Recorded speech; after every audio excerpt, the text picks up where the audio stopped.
Hello everyone. Class 12th accountancy में अब तक हमने पढ़ा है accounting for partnership firm fundamentals. साझेदारी फर्मों के लेखांकन में हमने पढ़ा है आधारभूत। आज हम स्टार्ट करेंगे reconstitution of A partnership firm, साझेदारी फर्म का पुनर्गठन। लेकिन उससे पहले एक बात, अगर आप क्लास पूरा अटेंड नहीं करेंगे तो आपको टॉपिक समझ में नहीं आएगा। हो सकता है कि गवर्नमेंट आपको बिना एग्जाम लिए प्रमोट कर दे, लेकिन फिर भी आपको अपना कैरियर बनाने के लिए नॉलेज का होना बहुत जरूरी है। नॉलेज नहीं होगा तो जॉब भी नहीं लगेगा, और बिजनेस अगर हुआ तो बिजनेस को ठप कर दीजिएगा आप। इसलिए आपसे ये रिक्वेस्ट है कि आप क्लास पूरा अटेंड कीजिए। रही बात अटेंडेंस की, तो अटेंडेंस आपको 2 बार बनाना है। 2 बार छोड़िए, अटेंडेंस आपको क्लास के एंड में बनाना है। पूरा क्लास अटेंड कीजिए। क्लास अटेंड करने के बाद में जो लिंक रहेगा अटेंडेंस का, उसको ओपन करके गूगल फॉर्म ओपन कीजिए, फॉर्म को फिलअप कीजिए और फिलअप करके उसको सबमिट कर दीजिए। अटेंडेंस आपका बन जाएगा। लेकिन क्लास आपको अटेंड करना होगा। अगर आप बिना क्लास किए आधा अधूरा क्लास अटेंड करके अटेंडेंस फॉर्म सबमिट करते हैं तो उसका पूरा डिटेल्ड इंफॉर्मेशन मेरे पास आ जाता है। बहुत से लोग टाइमिंग उटपटांग डालते हैं, बहुत से लोग क्या करते हैं, डेट भी उल्टा पुल्टा डालते हैं। ये सारे लोग पकड़ में आ जा रहे हैं। इसके अलावा क्लास चलने के दौरान भी बहुत सा लोग लाइव चैट में बहुत सा उल्टा पुल्टा मैसेज करते हैं। ये उनके लिए हानिकारक हो सकता है। इस बात को ध्यान में रखेंगे आप। खैर, अब हम शुरू करते हैं रिकॉन्स्टिट्यूशन ऑफ पार्टनरशिप फर्म, साझेदारी फर्म का पुनर्गठन। Partnership is an agreement between 2 or more persons called partners for sharing the profits of a business carried on by all or any of them acting for all. Any change in the existing agreement amounts to reconstitution of the partnership firm. This results in an end of the existing agreement and a new agreement comes into being with a changed relationship among the members of the partnership firm and their composition. However, the firm continues. The partners often resort to reconstitution of the firm in various ways, such as admission of a new partner, change in profit sharing ratio, retirement of a partner, death or insolvency of a partner.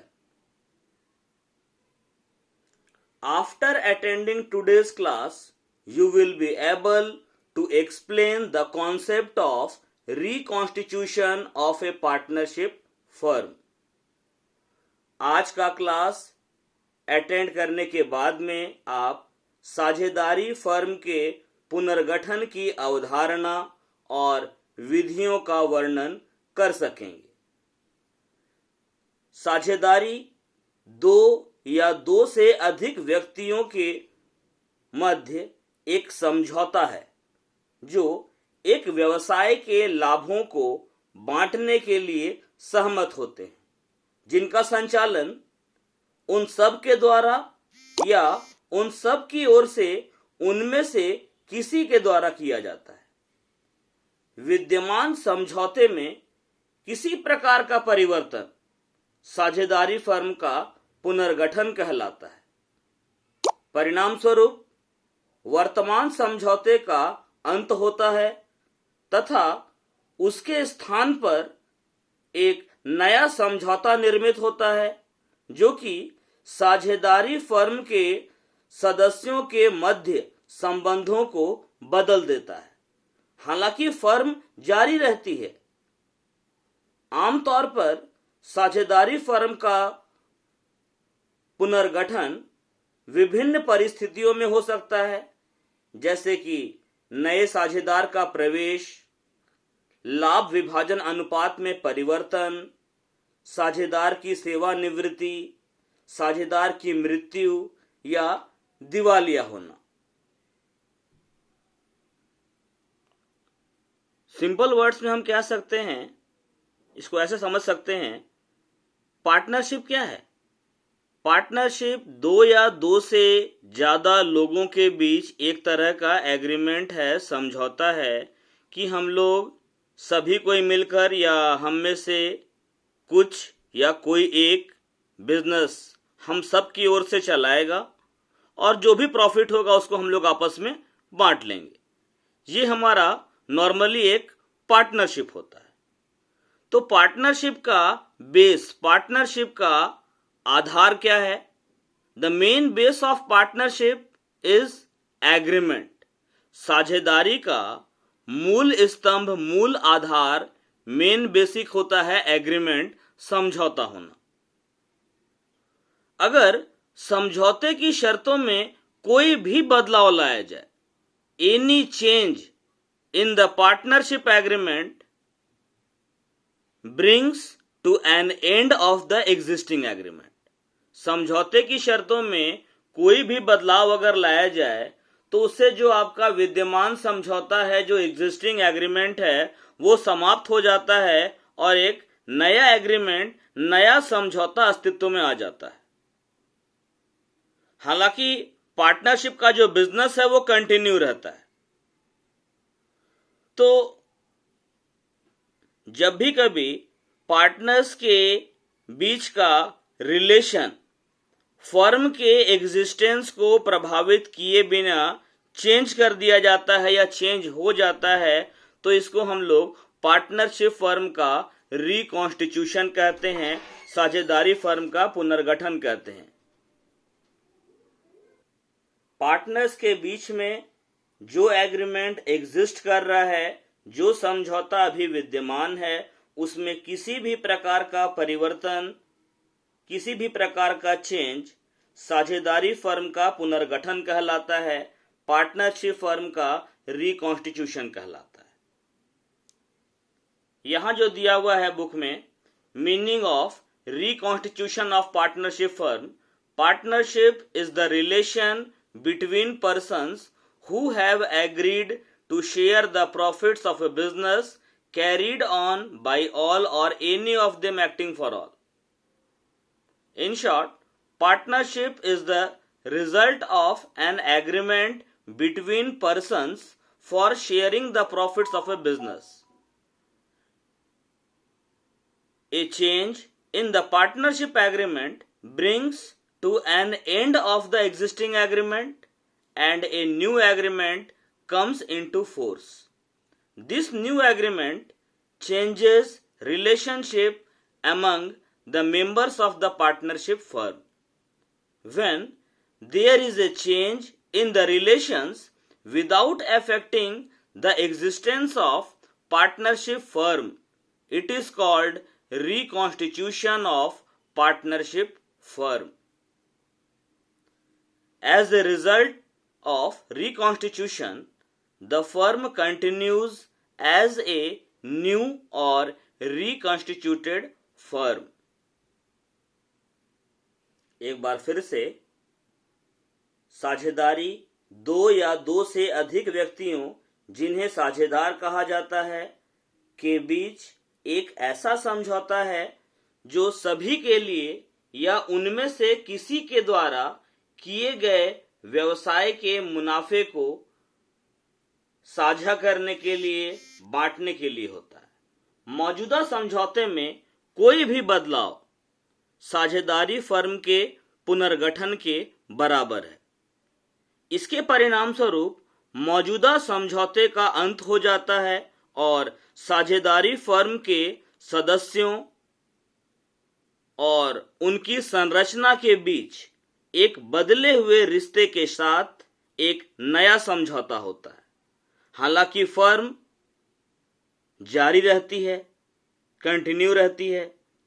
साझेदार अक्सर विभिन्न तरीकों से firm के पुनर्गठन का सहारा लेते हैं, जैसे कि एक नए साझेदार, एक नए साथी का प्रवेश, लाभ के बंटवारे के अनुपात में बदलाव, एक साझेदार की सेवानिवृत्ति, एक साझेदार की मृत्यु या दिवालिया होना। अब हम देखेंगे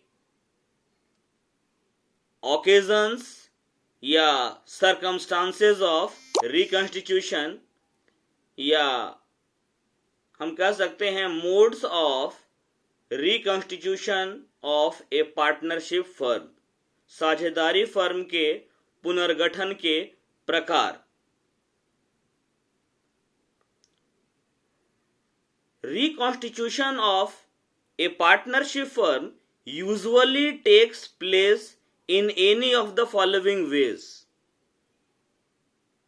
First, admission of a new partner. Second, change in the profit sharing ratio among the existing partners.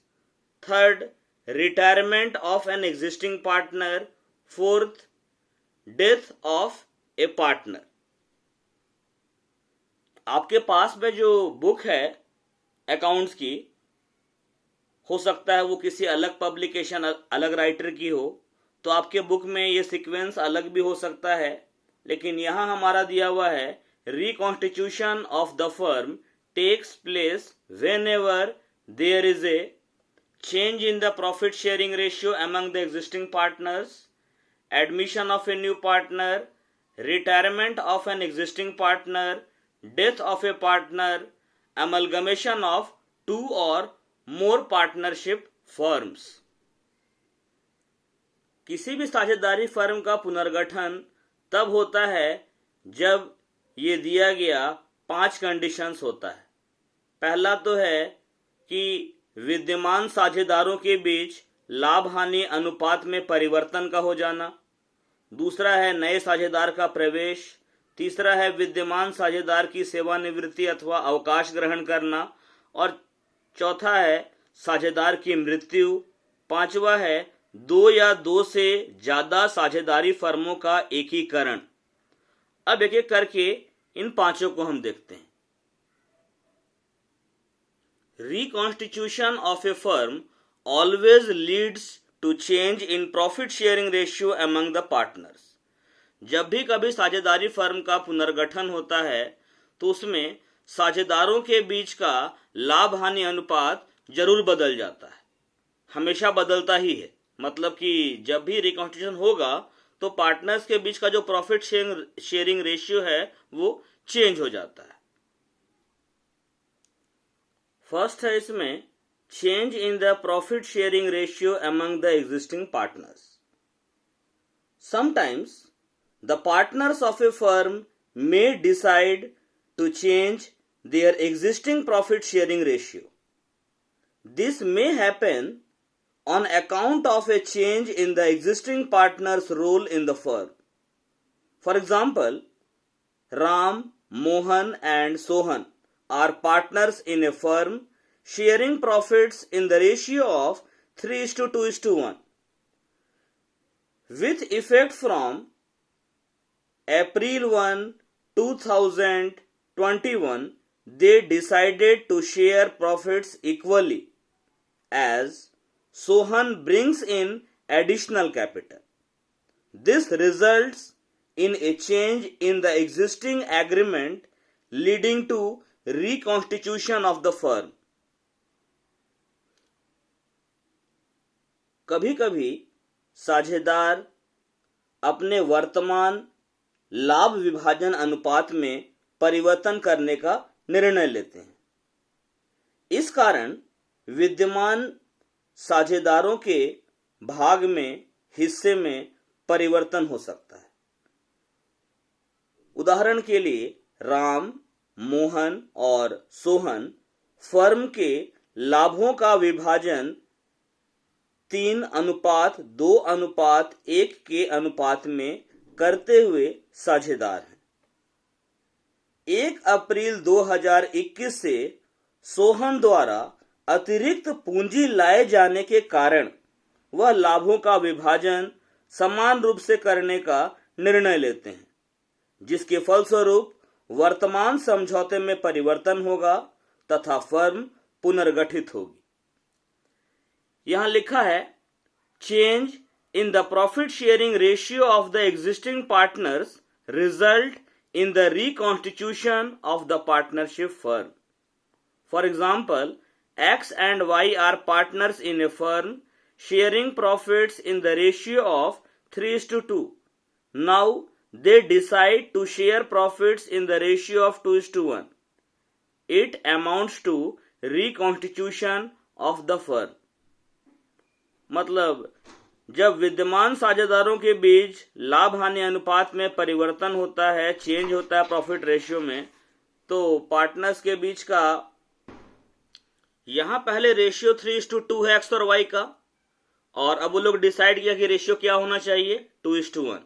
Ratio change हो रहा है, इसका मतलब पार्टनरशिप फर्म का रिकॉन्स्टिट्यूशन हो रहा है, साझेदारी फर्म का पुनर्गठन हो रहा है। दूसरा है admission of a new partner, नए साझेदार का प्रवेश। Whenever a partnership firm requires additional capital or managerial help or both, the firm may admit a new partner to supplement the existing resources. मतलब जब कभी किसी भी साझेदारी फर्म को अतिरिक्त पूंजी, एडिशनल कैपिटल, या फर्म के मैनेजमेंट में किसी भी प्रकार का हेल्प चाहिए, मदद चाहिए, तो वो किसी नए पार्टनर को फर्म में शामिल कर सकता है। जब नए पार्टनर को फर्म में शामिल किया जाएगा तो फर्म का जो कैपिटल है वो बढ़ जाएगा, फर्म को मैनेजमेंट में हेल्प करने के लिए एक आदमी और मिल जाएगा, लेकिन एग्जिस्टिंग पार्टनर्स का जो लाभ में हिस्सा है वो कम हो जाएगा। For example, Karan and Arjun are partners sharing profits in the ratio of 3:1। Karan और अर्जुन साझेदार हैं, उनके बीच का रेशियो 3:1 है। मतलब करण का हिस्सा 3/4 और अर्जुन का हिस्सा 1/4। On April 1, 2015, they decided to admit Vikram as a new partner with 1/8 share in the profits of the firm. In this case, यहां क्या है कि करण अर्जुन पहले से पार्टनर है, रेशियो 3:1 का है। अब 1 अप्रैल 2015 को ये लोग विक्रम को नए पार्टनर के तौर पर फर्म के प्रॉफिट में 1/8 शेयर के लिए, फर्म के लाभ का 1/8 हिस्सा के लिए वो लोग विक्रम को नया पार्टनर बनाकर एडमिट कर लिया। तो अब 3 पार्टनर हो गया। In this case, with the admission of Vikram, the firm is reconstituted and it amounts to reconstitution of the firm. एक और एग्जांपल ले लीजिए, ए और बी पहले से पार्टनर है, अब वो लोग सी को एडमिट कर लेता है। तो पहले जो एग्रीमेंट था वो केवल ए और बी के बीच था। अब जब वो लोग सी को एडमिट कर लेगा तो ए और बी के बीच वाला एग्रीमेंट खत्म हो जाएगा, एक नया एग्रीमेंट होगा जो कि ए, बी और सी तीनों के बीच का होगा। मतलब जब कोई नया पार्टनर फर्म में एडमिट होता है, नए साझेदार का फर्म में प्रवेश होता है, तो पार्टनरशिप फर्म का पुनर्गठन हो जाता है, रिकॉन्स्टिट्यूशन हो जाता है। थर्ड है retirement of an existing partner, विद्यमान साझेदार की सेवानिवृत्ति, विद्यमान साझेदार का अवकाश ग्रहण। Sometimes an existing partner retires from business and so the profit sharing ratio of the remaining partners changes. कभी कभी ऐसा होता है कि फर्म में कोई साझेदार जो कि विद्यमान है, फर्म का एक पार्टनर जो फर्म में एग्जिस्ट कर रहा है अभी, वो फर्म से रिटायरमेंट लेना चाहता है, फर्म से अवकाश ग्रहण करना चाहता है, पार्टनरशिप फर्म छोड़कर जाना चाहता है। एग्जाम्पल के लिए मान लेते हैं ए, बी और सी, ये 3 लोग किसी फर्म में पार्टनर है। बी जो है वो अपनी पर्सनल बीमारी के कारण पार्टनरशिप फर्म को छोड़ना चाहता है। अगर बी पार्टनरशिप फर्म को छोड़ देता है और बचे हुए पार्टनर ए और सी उसी फर्म को कंटिन्यू करते हैं, तो यहां भी साझेदारी फर्म का पुनर्गठन हो रहा है, पार्टनरशिप फर्म का रिकॉन्स्टिट्यूशन हो रहा है। पहले एग्रीमेंट ए, बी और सी 3 लोगों के बीच था। अब जब बी फर्म से रिटायरमेंट ले लिया तो बचा हुआ पार्टनर ए और सी है, तो नया एग्रीमेंट ए और सी के बीच का है और वही बिजनेस कंटिन्यू हो रहा है। फोर्थ है हम लोग का डेथ ऑफ ए पार्टनर, साझेदार की मृत्यु। अगर किसी पार्टनर की, किसी साझेदार की मृत्यु हो जाती है तो इस कारण से भी साझेदारी फर्म का पुनर्गठन हो जाता है, यदि जो बचे हुए पार्टनर है, रिमेनिंग जो कंटिन्यूइंग पार्टनर्स हैं, वो बिजनेस को कंटिन्यू करने का डिसीजन लेते हैं। Death of a partner also results in the reconstitution of a firm. For example, A, B and C are partners sharing profits in the ratio of 3:2:1. C dies on 1st May 2015. A and B decide to share profits in the ratio of 5:3. It also amounts to reconstitution of the firm. जब किसी साझेदार की मृत्यु होती है, जब कोई साझेदार मर जाता है, उसकी मौत हो जाती है, तो इस कारण से भी साझेदारी फर्म का पुनर्गठन हो जाता है। उदाहरण यहां दिया हुआ है कि ए, बी और सी 3 लोग पार्टनर हैं, रेशियो है 3:2:1 का। 1 मई 2015 को सी नाम के पार्टनर की मृत्यु हो जाती है। अब जो बचा ए और बी, ये दोनों मिलकर डिसाइड करता है कि फ्यूचर में ये लोग 5:3 के रेशियो में प्रॉफिट को बांटेगा और बिजनेस कंटिन्यू कर लेता है। तो यहां भी पार्टनरशिप फर्म का रिकॉन्स्टिट्यूशन हो रहा है। लास्ट है एमलगमेशन ऑफ 2 और मोर पार्टनरशिप फर्म्स, 2 या 2 से अधिक साझेदारी फर्मों का एकीकरण, एमलगमेशन। जब भी कभी ऐसा होता है कि 2 या 2 से ज्यादा एग्जिस्टिंग पार्टनरशिप फर्म्स मिलकर एक हो जाती है, फॉर अवॉइडिंग म्यूचुअल कंपटीशन, यदि 2 या 2 से अधिक साझेदारी फर्म आपसी प्रतियोगिता दूर करने के उद्देश्य से मिलकर एक हो जाती है, तो भी साझेदारी फर्म का पुनर्गठन हो जाता है। A and B are partners in a firm sharing profits equally. A और बी किसी फर्म में साझेदार हैं जो कि समान रूप से लाभ हानि को बांटते हैं। C and D are partners in another firm, sharing profits in the ratio of 2:1. C और D नाम के 2 व्यक्ति किसी दूसरी फर्म में साझेदार हैं और इनके बीच का प्रॉफिट शेयरिंग रेशियो 2:1 है।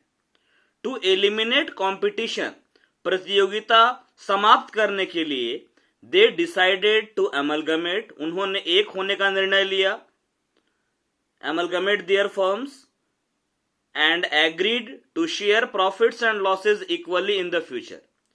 इन्होंने निर्णय लिया कि दोनों फर्म को प्रतियोगिता खत्म करने के लिए, कंपटीशन एलिमिनेट करने के लिए एक कर दिया जाए, मिला दिया जाए और इन चारों के बीच का प्रॉफिट रेशियो इक्वल होगा। तो ऐसा करने से भी पार्टनरशिप फर्म का रिकॉन्स्टिट्यूशन होता है। It amounts to reconstitution of the firm. अगले क्लास में हम लोग आगे बढ़ेंगे, हम लोग गुडविल देखेंगे। Thank you.